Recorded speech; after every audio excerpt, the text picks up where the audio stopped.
Viewing life from a hearse, it could be worse. Laugh, think, and cry with the country undertaker.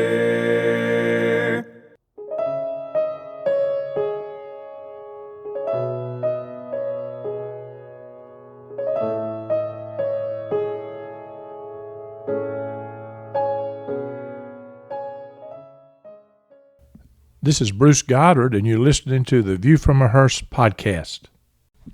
My goodness, we just finished an extremely contentious election. If you even glance at social media, you'll see it. Some are grieving, some are excited, some are angry, and others are elated, while others are depressed. Social media is good for things like birthdays, but politics is another animal. I wonder how many write something to respond to someone else and decide to never hit the button to post their thoughts. I think that probably happens a lot, but many are not hesitating to post their comments. I don't spend time on social media arguing with people about politics, although I see a lot of hate spewed there. Expressing my opinions on such stuff as a way of alienating half of my friends. I don't think I would change anybody's mind who thinks differently anyway. But coming off this highly contested election, I wanted to share what would hopefully be a few encouraging words for people from both sides of the political spectrum who may be listening. Or maybe I'll just make everybody mad. In this election, both sides were adamant that if the other side won, our nation would not survive. And those who voted for the other side were crazy, racist, bullies, or un-American. Name-calling from both sides has been rampant. As a matter of history, this is not the first time the United States has faced a highly polarized and contentious presidential election, where opposing sides expressed grave concerns about the nation's future depending on the election outcome. The presidential race in 1800 between Thomas Jefferson and John Adams was probably the first. The Federalists, Adams' party, feared that Jefferson's Democratic Republicans would dismantle the government, while Jefferson supporters accused Adams and the Federalists of trying to establish a monarchy. The campaign was personal and vicious, with each side accusing the other of betrayal to American values. Jefferson's eventual victory led to fears of upheaval, and there was even talk of a military response if Jefferson was elected. But despite the fears, there was a peaceful transfer of power. The election of 1860 was certainly one of the most polarizing in U.S. history. Abraham Lincoln versus John Breckinridge versus Stephen A. Douglas versus John Bell, as it occurred against the backdrop of growing sectional conflict over slavery. Lincoln, representing the anti-slavery Republican Party, won without a single Southern electoral vote, leading to fears in the South that their way of life was under existential threat. After this election, Southern states responded by seceding from the Union even before Lincoln took office, leading directly to the Civil War. Both sides believed the survival of their values depended on the outcome, with slavery and state rights at the heart of the conflict. The 1932 election between Franklin D. Roosevelt and Herbert Hoover during the Great Depression was another polarizing campaign. Roosevelt promised bold government intervention to revitalize the economy, while Hoover, the incumbent, argued that increased federal control would undermine American freedoms. Many conservatives saw Roosevelt's New Deal ideas as radical, fearing they would permanently alter the structure of the American government.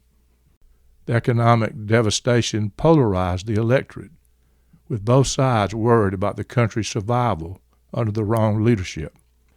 Roosevelt's landslide victory marked a major shift in the role of government and set the stage for decades of ideological clashes over government intervention in the economy. The 1968 election between Richard Nixon and Hubert Humphrey and George Wallace took place during a period of intense social upheaval, including the Vietnam War, civil rights protests, and political assassinations. Nixon's promise of law and order resonated with Americans disturbed by protests and riots, while the Democratic Party faced deep internal divisions. The nation was bitterly divided over civil rights and the war in Vietnam, with both sides seeing the election as pivotal for America's future. The election outcome represented a rejection of the Democratic establishment and paved the way for the conservative movement that would dominate for years to come. The 2000 election between George W. Bush and Al Gore was incredibly close and highly contested, ultimately decided by a Supreme Court ruling in favor of Bush. The protracted recount battle in Florida, coupled with a highly polarized electorate, led to concerns about the legitimacy of the electoral process. Both Democrats and Republicans were deeply suspicious of the outcome, and many worried about the fairness of the voting system and the role of the judiciary in deciding elections. The aftermath of the election left a lasting impact on U.S. politics, fueling concerns of electoral integrity and partisanship. The recent election in 2016 between Donald Trump and Hillary Clinton and the 2020 race between Trump and Joe Biden have been the most polarizing in my lifetime, with each side claiming the other threatens the country's core values, with each side seeing the outcome as critical to preserving their vision of America. In both elections, concerns about electoral integrity, foreign interference, and ideological divides intensified, and the aftermath has left the country deeply divided, with lingering doubts about the legitimacy of election processes and heightened political polarization. This election between Donald Trump and Kamala Harris has taken polarization to a new level, reflecting underlying social, economic, and cultural shifts, with both sides again claiming the outcome would determine the nation's survival or identity. Historically, though the stakes felt existential, the country ultimately adapted to the outcomes and continued its democratic evolution. History makes me feel better. In this case, the results were not as close as I'd expected, but there's still great division in our country. Is the division greater than ever? In looking at history, I doubt it. As a fundamental principle of our democracy in a republic, we elect people to represent us in Congress who should be able to sit down with others with different views on all the topics that divide us and work out solutions that benefit not only their constituents, but benefit us all. Though strained a few times, that system has worked wonderfully for many years, despite all the opposing thoughts, ideas, rhetoric, and disdain. We have intelligent people representing us in Washington, but the process by which they work together for the common good has been broken. The days of going out to dinner together after heated congressional debate I have witnessed in my lifetime seem over. I know there are many reasons for that. The issues are more complex. The constituents who put them there are more vocal about their views because they can express them through social media, creating more pressure on the representative. Many of our representatives in Washington are lifelong politicians, and politics is how they make a living. Therefore, almost every decision is seen through the lens of, will my vote keep me from being elected or hurt me politically? The brokenness in Washington also keeps the brightest and most qualified from entering the political arena, simply because they do not want to be in a place where not much gets done, when they are used to getting things done. It may be because of social media, and it is in our faces every day, but it appears our nation is very divided. In some cases, there's strain between parents and children. Siblings do not claim each other, and lifelong friends no longer speak to each other. In a broader sense, people who have never met have lost all respect for others and have different opinions on important issues that impact us all. History tells us the loudness will quiet, and the nation will move on until the next election. After all, there's been only one civil war due to an election in the last 248 years. That is encouraging. Most news organizations have helped feed the divide, mistrust, and even hatred. as they do everything possible to influence opinions according to their own agenda. Again, I have heard more people than ever say, I do not know the answer when asked if our country will endure as the great nation we have known. I'm comforted that many have used these exact words in elections as far back as 164 years ago. A fundamental principle is at play here. And as I have mentioned, the principle has been at play several times in our country's existence. Patrick Henry, one of the founding fathers of our country, said this in his last public speech in 1799. Let us trust God and our better judgment to set us right hereafter. United we stand, divided we fall. Jesus himself said, every kingdom divided against itself will be ruined, and every city or household divided against itself will not stand. Those quotes by Patrick and Jesus should get all our attention. Having unity, by the way, does not mean everyone has to have the same view on the issues we face. That would be impossible for starters and very unhealthy for society. The free expression of opposing ideas is crucial in a society because it fosters a culture of openness, dialogue, and growth, helps guard against tyranny, and holds leaders accountable. Free expression of opposing perspectives is also essential for innovation and creativity. For the record, I have conservative views and strong opinions, but I do not spend much of my time being bothered by the fact that about half the country and many of my friends have more liberal views. I certainly do not believe I am smarter than people with different perspectives. I see the world from a biblical perspective and believe in limited government that allows individuals and businesses to thrive without excessive regulation or interference.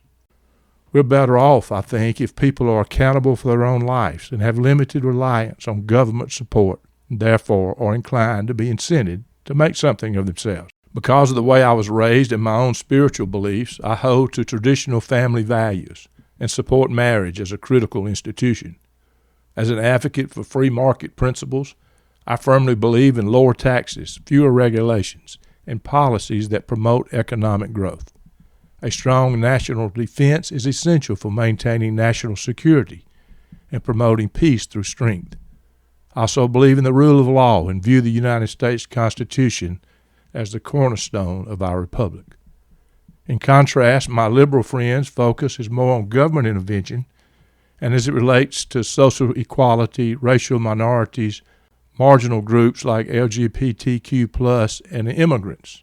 They tend to believe in a single-pay healthcare system provided by the government.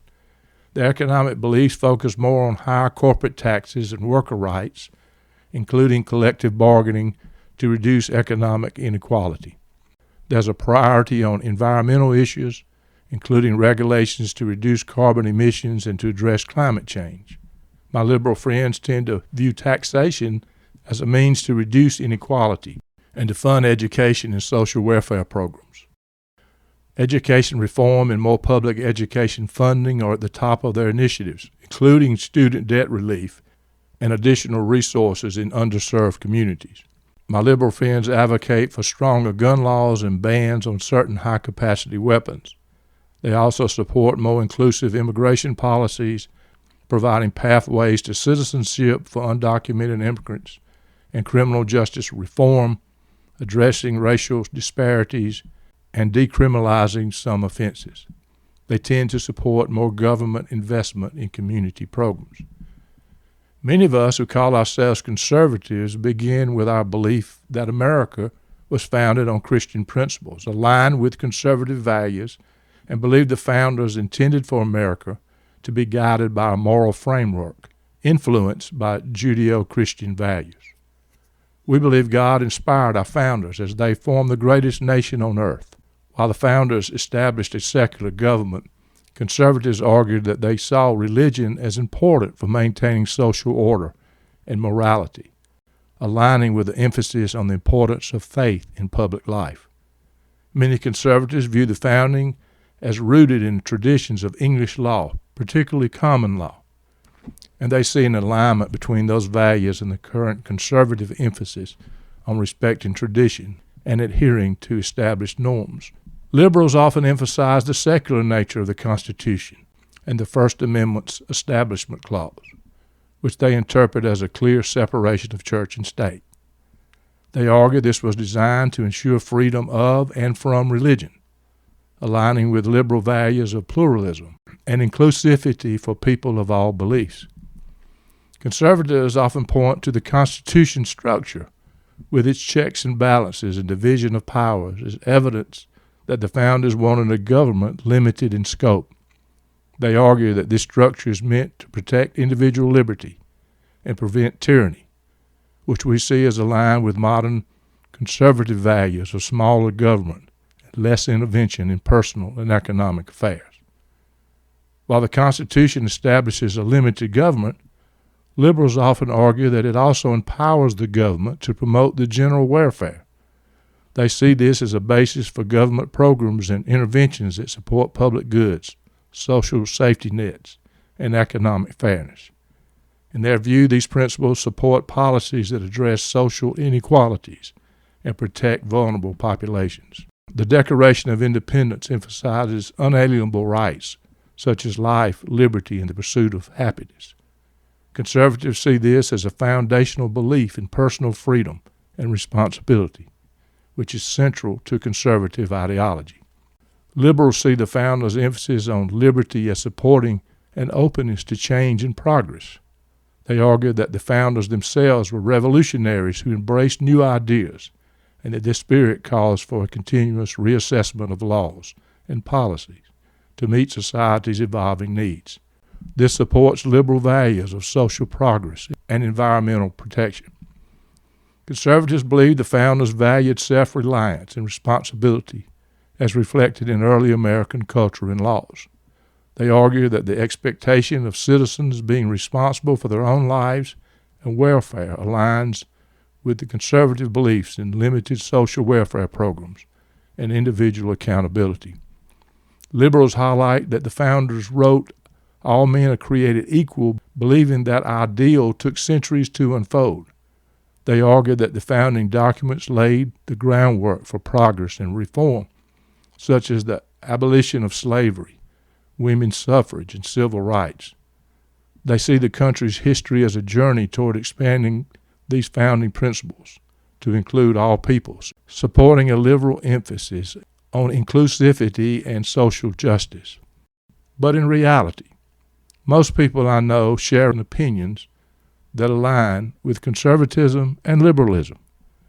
Only few are 100% conservative, and only a few are 100% liberal. Most Americans fall somewhere between the two. In other words, according to numbers I have seen, only about 20% of Americans have strongly polarized or ideological extreme positions, and that 20% is split between the right and the left. I also believe only 20% of Americans with very polarizing views, fueled by social media, have caused much of the division and hatred in our country we now see, maybe greater than ever before. Add the news media, which spends much of its effort and time stirring up emotions and discord, and the result is our very polarized society. In my view, the party that is not extreme will be the party of the future. But to many, the political division in America feels like an unbridgeable chasm. Many people align themselves so strongly with one party or ideology because of one of two issues that are important to them. They struggle to understand or even respect those who think differently. This separation fosters mistrust and even hatred, where one group sees the other not as fellow citizens with differing views, but as an obstacle to progress, an un-American, or worse. Political discourse has shifted from healthy debate to an environment packed with animosity and mistrust. As I have mentioned, news and social media further entrench this division, encouraging people to stay within echo chambers that amplify only their beliefs, hardening opinions, and deepening the divide. The result is a nation where compromise feels increasingly out of reach, and each side grows more convinced that the other is fundamentally wrong. How far are we from the breaking point? I unashamedly repeat the words of Jesus from the book of Matthew. Every kingdom divided against itself would be ruined, and every city or household divided against itself will not stand. The truth is, we will always have a nation of people who have different beliefs and opinions. As I have mentioned, our country was founded on that truth, and that promotes a healthy society. So can people with strong opinions and beliefs live harmoniously with those with different views and work for the common good? The fundamental question is, can one compromise with another for the good of all without compromising one's own deeply held views or beliefs? As a nation, we have to be able to do just that. Whether Kamala Harris or Donald Trump was elected president, for our nation's future, we have to be able to come together for the good of all. The word is compromise. That is a word we don't hear much about anymore, so I'll attempt to define it. Compromise is a process of finding a middle ground between differing positions, ideas, or goals, where each party makes concessions to reach an agreement that is acceptable to all involved. In a compromise, individuals or groups may not get everything they want, but they agree to adjustments and give and take to resolve differences or achieve a common goal. The concept is especially valuable in situations where rigid adherence to one viewpoint could lead to conflict, stagnation, or failure to progress. Compromise is often seen as a practical approach to problem solving in areas like politics, relationships, and business, where collaboration and mutual respect are crucial. Compromise calls for intelligent, reasonable, and common sense people with opposing views to sit down for the good of us all. I have certainly seen firsthand compromise work in the business and corporate world. I may be naive, but I believe most Americans, the 80%, have certain initiatives from both points of view that they either support or could support. The chasm that divides us may not be as deep as we think. Both sides should work hard to find common ground where we can find it, to rekindle the spirit of collaboration. Compromise has to be a core leadership principle to help move our nation forward. Maybe the approach will be to bring together experts across the political spectrum, people deeply knowledgeable about the key issues dividing us and committed to finding solutions that reflect common ground. Again, I don't have the answers to the most contentious issues. Instead, I believe our focus should be on the power of dialogue and respect for different perspectives from experts who know what they're talking about. Each issue has passionate stakeholders with ideas that, while different, often stem from common desires for safety, freedom, prosperity, and fairness. I believe in a government that promotes empathy, mutual understanding, and creative solutions, showing that we can bridge divides and move forward together. My wish would be a call to change the tone of our national conversation and prioritize compromise over conflict. By involving intelligent, reasonable voices from all sides and seeking a middle ground, we could achieve sustainable, meaningful progress on the issues that matter most to us without an individual ever compromising what he or she believes. I am convinced 80% of America, those between the extreme right and extreme left, will agree. Can we do it? In my mind, our future might just depend on it. Let us trust God and our better judgment to set us right hereafter.